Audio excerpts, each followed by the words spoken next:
नमस्कार। अंतर्राष्ट्रीय खबरों के हमारे इस खास कार्यक्रम खबर दुनिया की में आपका स्वागत है। मैं हूं चंद्रशेखर जोशी। इस कार्यक्रम में हम आपको इस वक्त की सभी बड़ी अंतर्राष्ट्रीय खबरें बताते हैं, साथ ही दो बड़ी खबरों पर अपने विशेषज्ञ मेहमान के साथ चर्चा भी करते हैं। आज हम सीरिया की वर्तमान स्थिति और नेपाल में लोकतंत्र बनाम राजतंत्र की लड़ाई पर चर्चा करेंगे। लेकिन आइए सबसे पहले आपको दिखाते हैं इस वक्त की अंतर्राष्ट्रीय हेडलाइंस। प्रधानमंत्री नरेंद्र मोदी 2 दिन की मॉरिशस यात्रा। 57वें राष्ट्रीय दिवस समारोह में होंगे मुख्य अतिथि। दोनों देशों के बीच कई क्षेत्रों में सहयोग को आगे बढ़ाने पर हो सकते हैं समझौते।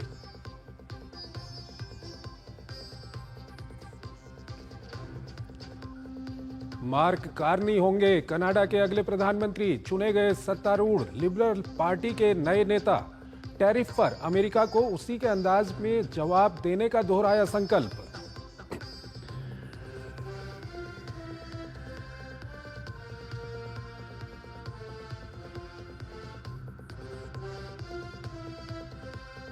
यूक्रेन शांति वार्ता को मिली गति। सऊदी अरब के दौरे पर राष्ट्रपति ज़ेलेंस्की मंगलवार को यूक्रेनी प्रतिनिधिमंडल की अमेरिकी टीम के साथ करेंगे बात। ट्रंप ने वार्ता के सार्थक होने की जताई उम्मीद।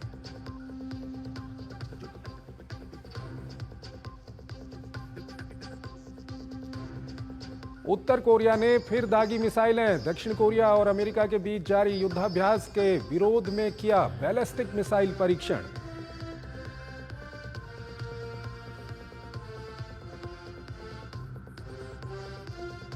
इंग्लैंड के उत्तर पूर्वी तट पर तेल टैंकर और मालवाहक जहाज के बीच टक्कर। भीषण आग में 30 से अधिक लोग हताहत।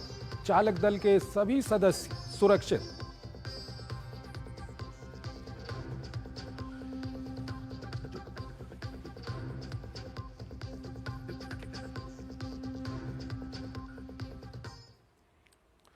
और आइए पहली खबर की ओर आपको लिए चलते हैं। सीरिया में एक बार फिर हिंसा की आग जल उठी है। अल्पसंख्यक अलावी समुदाय को निशाना बनाया जा रहा है। बड़े पैमाने पर उनका कत्लेआम हो रहा है। हिंसा पूर्व राष्ट्रपति बशर अल असद के वफादार लड़ाकों के हमले के बाद शुरू हुई है। इन लड़ाकों ने सुरक्षा बलों के साथ मुठभेड़ वहां पर लड़ाकों की शुरू हुई थी। देश के नए नेता अहमद अल शरा ने इसके पीछे विदेशी ताकतों का हाथ होने का शक जताया है। हालांकि असद के पुराने सहयोगी ईरान ने इससे इनकार किया है। ये रिपोर्ट देखिए।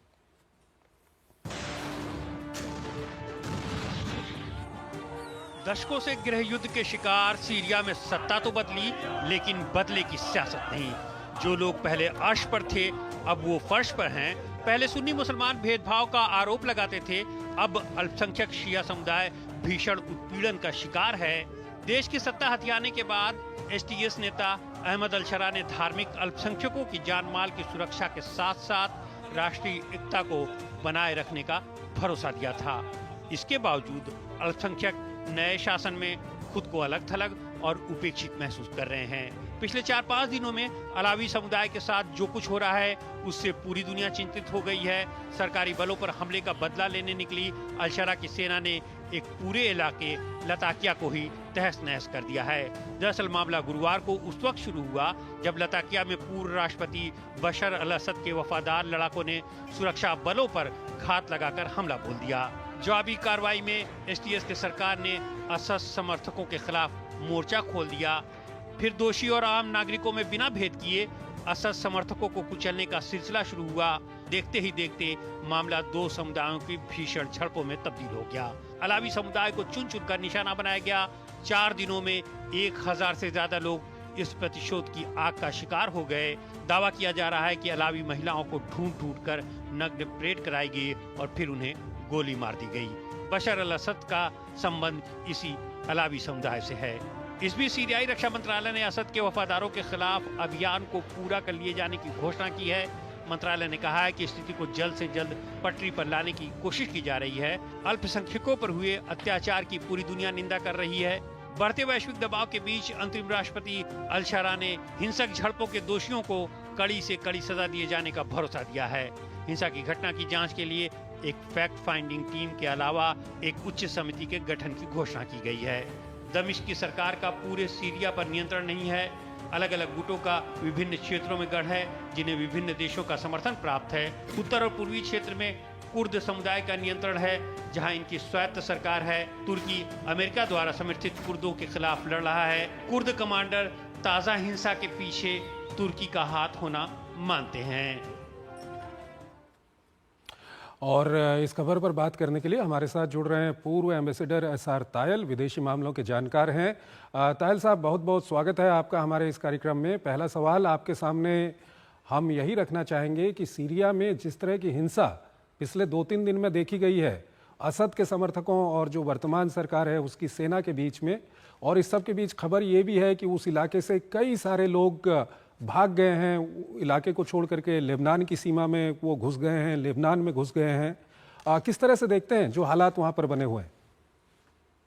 मैं समझता हूँ कि बशर अल असद के जाने के बाद जो अहमद अल शरारा ने जो भी अपनी गवर्नमेंट बनाई है, सरकार बनाई है, उसका पूरा कंट्रोल पूरे सीरिया पर अभी नहीं है। जैसा कि आपकी रिपोर्ट में भी बताया गया कि कई सारी मिलिशियाज थी, वो सब मिलके उन्होंने एक फौज बनाई है, जिसमें अधिकतर अहमद अल शरारा साहब की इस्लामिस्ट फोर्सेज ही हैं। पर जो एलावाइट्स है वो करीब 12% हैं, कुछ क्रिश्चियंस भी हैं 10% है, और वो जो इस्लामिस्ट आइडियोलॉजी से थोड़ा विपरीत है, विभिन्न है। और ये एक एरिया में जो अलावाइट्स हैं वो कोस्टल एरिया में लटाकिया वगैरह के आसपास है, एक कंसंट्रेटेड है। पर जो समाचार आ रहा है कि शायद पहला हमला उन्हीं की तरफ से, उनकी एक मिलिशिया कुछ लोगों ने बनाई है, जो अलावाइट्स हैं, जो बशर अल असद के समर्थक थे पहले, और करा है military council for the liberation of Syria. मैं समझता हूँ कि ये बहुत ही खतरनाक मूव है, और ये देश को, सीरिया के गृह युद्ध को खत्म नहीं होने देगा। तो अलावाइट्स को और उनके समर्थकों को समझना चाहिए कि अब देश बदल चुका है, और 70% 75% सुन्नी हैं, और अहमद अल शरारा का कोई वक्तव्य ऐसा नहीं आया है जिसमें उन्होंने कोई गलत बात कही हो। उन्होंने हमेशा ये कहा है कि सीरिया के सब नागरिकों को वो साथ लेकर चलना चाहते हैं और पूरे देश को आगे बढ़ाना चाहते हैं। प्रतिशोध की, बदले की भावना से वो आगे नहीं बढ़ रहे हैं। पर जैसा कि आपकी रिपोर्ट में भी कहा, उनका पूरा कंट्रोल, जितनी भी मिलिशिया के फोर्सेस हैं जो उनकी फौज में अब हैं, सीरिया की फौज में, उनके ऊपर नहीं है, क्योंकि उन मिलिशियाज की अपनी वफादारी है, अपने लीडर्स हैं जो जिससे वो 15 साल से उनके साथ रहे हैं। तायल साहब, यहाँ पर 2-3 चीजें काफी महत्वपूर्ण हो जाती है जी। 2-3 चीज़ें काफ़ी यहाँ पर महत्वपूर्ण हो जाती हैं। एक तो जिस तरह से आपने बताया कि जो वहाँ पर अलावाइट शियाज जो वहाँ पर हैं, उनकी तरफ से ये ऑर्गेनाइजेशन बनाया गया, उनकी तरफ से शुरुआत भी की गई। दूसरी तरफ जो सीरिया की एंटरिम गवर्नमेंट सरकार है, चाहे हम शरा की बात करें या दूसरे अधिकारियों की बात करें, वो कहीं ना कहीं विदेशी ताकतों का हाथ होने की इसमें बात कर रहे हैं। सीधे तौर पर ईरान का नाम नहीं लिया जा रहा है, लेकिन ईरान की ओर कहीं ना कहीं इशारा है। तुर्की की ओर से भी ये कहा गया है कि ईरान वहां पर अस्थिरता पैदा करने की कोशिश कर रहा है। तो इसको आप किस तरह से देखते हैं? इसका अभी कोई प्रमाण तो सामने नहीं आया है, पर देखिए, बशर अल असद की सरकार को रूस का समर्थन प्राप्त था, ईरान का समर्थन प्राप्त था, और उसके खिलाफ अमेरिका ने, टर्की ने और सब देशों ने मिलिशियाज को समर्थन किया और वहां पे गृह युद्ध की स्थिति बढ़ाई। तो अगर ईरान ऐसा करता है तो जैसा और देशों ने किया वैसा ही ईरान कर रहा है। तो पर कर रहा है कि नहीं कर रहा है, देखिए वो तो बड़ा मुश्किल है कहना। पर अलावाइट्स को और सीरिया के लोगों को अपना हित खुद समझना चाहिए।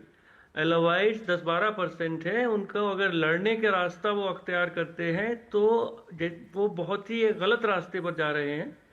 उन्होंने पिछले 40-50 साल में 70% सुन्नियों के ऊपर पूरा राज्य किया है। अब उन्हें रियलिटी को समझना चाहिए, सर नीचा रखे। और हमेशा मैं सोच रहा हूँ कि अहमद अल शारा साहब का कोई वक्तव्य ऐसा नहीं है जिसमें उन्होंने कहा है कि अलावाइट्स के खिलाफ कोई भेदभाव किया जाएगा या उनके खिलाफ कोई प्रतिशोध या बदले की भावना से काम किया जाएगा।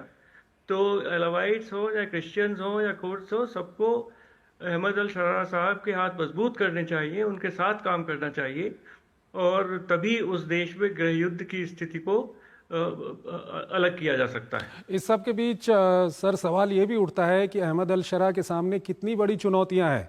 एक तो वो वहां पर सत्ता हस्तांतरण करना चाहते हैं, लोकतांत्रिक रूप से वहां पर सरकार बनाना चाहते हैं। दूसरा, काफ़ी हिस्सा अभी भी वहां पर कुर्दों के पास है जिनको बाहरी ताकतों का समर्थन हासिल है। और उसके अलावा जिस तरह के हालात बने हुए हैं, इजराइल का हमला भी सीरिया को झेलना पड़ रहा है। तो कितनी बड़ी चुनौतियां हैं? बहुत बड़ी चुनौतियां हैं अहमद अल शरा के साथ, जैसा आपने कहा, बहुत बहुत बड़ी चुनौतियां हैं। पर उनको अगर वहाँ की जनता का समर्थन मिले और जनता थोड़ा देश के लिए सोचे और केवल अपने समुदाय के प्रति ना सोचे, थोड़ा बड़ा सोचे और अपने देश, जो पहले तो सीरिया बहुत ही एक संपन्न देश था, आज 80% जनता वहाँ बिलो पॉवर्टी लाइन है। और अगर यही युद्ध की स्थिति बढ़ती रहेगी तो उनका ना उनका भविष्य है ना उनके बच्चों का भविष्य है। तो सब लोग साथ मिलकर काम करें। और अहमद अल शरा साहब इस समय वहाँ के नेता हैं, वो कम से कम अपने वक्तव्यों में एक सही दिशा में जा रहे हैं। तो मैं समझता हूँ उनके हाथ मजबूत अगर सब समुदाय करें तो उस देश का भविष्य अच्छा होगा। सर, अंतिम सवाल है, संक्षेप में बताइएगा कि पिछले 2-3 महीने में एक डर लगे रहता था कि सीरिया एक वक्त पे एक सेक्युलर देश था, लेकिन अहमद अल शरा जिस तरह से वहाँ पर आए, कहीं ना कहीं इस्लामी कट्टरपंथ वहाँ पर अपने पैर बढ़ा सकता है। पिछले 2-3 महीने में क्या लगा आपको, जिस तरह से अहमद अल शरा आगे बढ़े हैं? क्या कुछ आप कहेंगे? ये डर जो था इस्लामी कट्टरपंथ का, इस सिलसिले में क्या कुछ कहेंगे? जो भी रिपोर्ट्स वहाँ आ रही हैं, देखिए, अगर हम अफगानिस्तान से उसका कंपैरिजन करें तो जैसे ही तालिबान वापस आए तो महिलाओं को सब अंदर कर दिया गया, किस तरह से उनकी पढ़ाई बंद कर दी गई और ये सब हुआ।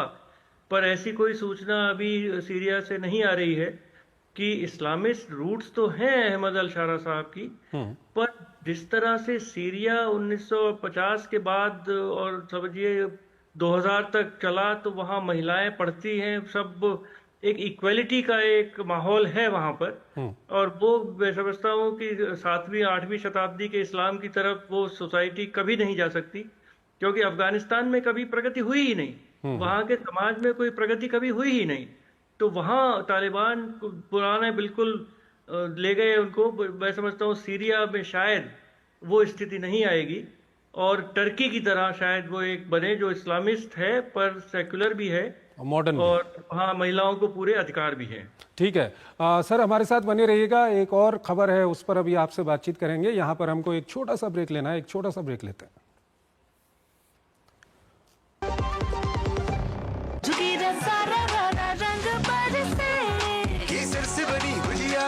जब बेसन निकले तल के, लो स्वाद के पूरे गुब्बारे, सरसों का तेल छलके, होली का जश्न मने जब साथ हो, MDH शरबत और ठंडाई का, असली मसाले सच सच MDH। जो लक्ष्य चुना था समझ आने लगा है। GLA यूनिवर्सिटी, उच्च लक्ष्य की निश्चित प्राप्ति। जब धरती चीर कर निकलता है लोहे का पत्थर और मिलता है मोंगिया के जोश से, फिर तपता है, पिघलता है और बनता है फौलाद। अब होता है सरिया सारी खूबियों के साथ। मोंगिया स्टील, मजबूत देश का मजबूत सरिया। गोल्डी मसाले के 100 ग्राम के स्पेशल पैक्स में फ्रेशनेस लॉक ऐसे। गोल्डी मसाले, जहां जाएं रिश्ते बनाएं। स्वागत है आपका ब्रेक के बाद। अगली खबर की ओर आपको लिए चलते हैं। नेपाल में एक बार फिर राजशाही की मांग जोर पकड़ने लगी है। दरअसल पिछले 20 साल में नेपाल में लोकतंत्र पूरा अस्थिरता भरा रहा है। इन 20 सालों में नेपाल में दर्जन भर से ज्यादा प्रधानमंत्री बने हैं, लेकिन नेपाल की जनता को कुछ बड़ा फायदा नहीं हुआ। शायद यही कारण है कि नेपाल में जनता का एक हिस्सा फिर से राजशाही को वापस लाने की मांग कर रहा है। ये रिपोर्ट देखिए। नेपाल में हिंसक संघर्ष के बाद लोकतंत्र तो आया, लेकिन साथ ही सत्ता का तिकड़म, राजनीतिक अस्थिरता और भ्रष्टाचार का दीमक भी साथ ले आया। 17 साल में 13 सरकार देश की सियासी हालत की दिशा और दशा बताने के लिए काफी है। देश को इन्हीं परिस्थितियों से बचाने के लिए नेपाल में एक बार फिर राजशाही की मांग जोर पकड़ने लगी है। पूर्व राजा ज्ञानेन्द्र शाह जब काठमांडू पहुंचे तो महाराज लौटो देश बचाओ के नारे के साथ उनका स्वागत हुआ। ज्ञानेंद्र शाह अब तक नेपाल की राजनीति के बारे में बोलने से बचते रहे हैं, लेकिन हाल के समय में वे अपने समर्थकों के साथ सार्वजनिक रूप से कई बार नजर आए हैं। पिछले कुछ हफ्तों से वह देश का दौरा कर रहे हैं। रविवार को ज्ञानेंद्र शाह जब काठमांडू हवाई अड्डे पर पहुंचे तो उनका प्रजातांत्रिक पार्टी के शीर्ष नेताओं के साथ हजारों लोगों ने उनका स्वागत किया। 1990 के दशक में राजशाही के सहयोगियों द्वारा स्थापित आरपीपी राजशाही की बहाली का समर्थन करने वाला सबसे शक्तिशाली समूह बना हुआ है। प्रदर्शनकारी राजशाही की वापसी और हिंदू धर्म को राजधर्म के रूप में बहाल करने की मांग कर रहे थे। बताया जा रहा है युवाओं में उन्हें लेकर काफी उत्साह है।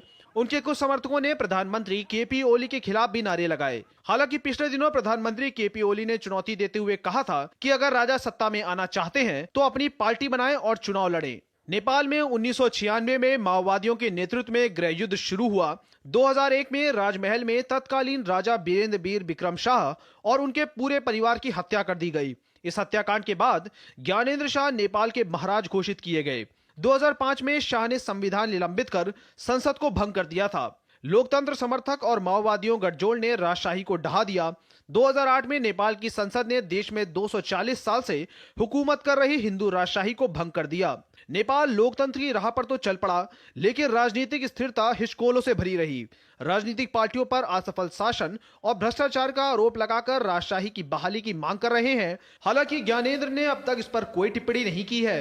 वहीं विशेषज्ञों का मानना है कि निकट भविष्य में ज्ञानेंद्र के सत्ता में लौटने की संभावना अच्छी नहीं है। पूर्व एम्बेसडर एसआर तायल हमारे साथ जुड़े हुए हैं, विदेशी मामलों के जानकार हैं। उनसे हम जानेंगे क्या कुछ नेपाल में चल रहा है। तायल साहब, जो हमारी रिपोर्ट भी है, जिस तरह के हालात कल परसों में वहां पर देखने को मिले नेपाल में, क्या कुछ आपकी पहली प्रतिक्रिया है? देखिए, हमारे दर्शकों को याद होगा 1950 में राजा त्रिभुवन भाग कर आए थे नेपाल से भारतवर्ष और उसके बाद वापस गए थे। तब से नेपाल में प्रजातंत्र के कई प्रयोग हुए कि कितनी सत्ता राजा के पास रहे, कितनी सत्ता चुने हुए प्रतिनिधियों के पास रहे, पर किसी ना किसी तरह से वहाँ अभी तक लोकतंत्र प्रजातंत्र की जो जड़ें हैं वो शायद बहुत मजबूत नहीं है। और जैसा कि केपी ओली साहब ने कहा कि अगर राजा, देखिए अब किसी देश में अब राजाशाही तो वापस आ नहीं सकती, पर अगर उनको है समर्थन तो एक पार्टी उनकी है राष्ट्रीय प्रजातंत्र पार्टी, उसमें वो प्रतिनिधित्व करें और इलेक्शन लड़े। पर कहने की देखिए बात यह है कि नेपाल में गरीबी बहुत है, भुखमरी बहुत है, पॉपुलेशन बहुत तेजी से बढ़ रही है और कोई भी सत्ता में आता है वो जो जनता की जो मांगे हैं, जनता के जो दुख दर्द हैं उनको हटाने में असमर्थ है। तो कुछ दिन बाद जनता चाहती है कि चेंज के लिए कि शायद नई सरकार आएगी, कोई नया सिस्टम होगा तो हमारा भविष्य अच्छा होगा, हमारा वर्तमान अच्छा होगा। वो हो नहीं रहा है। और कोई एक दुर्भाग्यपूर्ण बात यह है कि वहाँ के ज़्यादातर जो राजनीतिज्ञ हैं वो प्रोफेशनल राजनीतिज्ञ हो गए हैं। वो जनता की सेवा से कोई उनको मतलब नहीं है और वो केवल अपनी शायद सेवा में ही लगे हुए हैं। सर, यहाँ पर सवाल ये भी आता है कि वीर वीरेंद्र विक्रम शाह को जनता का बहुत अच्छा सपोर्ट था, लेकिन ज्ञानेंद्र शाह को कभी इस तरह का सपोर्ट नहीं देखा गया। और इस सब के बीच ज्ञानेंद्र शाह अगर देश के अंदर घूम रहे हैं और कुछ 10-12 हज़ार की भीड़ वहाँ पर जमा हो जा रही है जो राजशाही वापस लाने की बात कर रही है, तो इसके पीछे क्या कुछ और कारण, क्या कोई साजिश, क्या कुछ हो सकता? मैं साजिश तो नहीं कहूँगा, पर जनता में जो असंतोष है अब वो नए रास्ते ढूंढ रही है कि शायद पुराना शासन ही अच्छा था। कुछ लोग उसमें भी, पर बहुत सारे लोग शायद उसके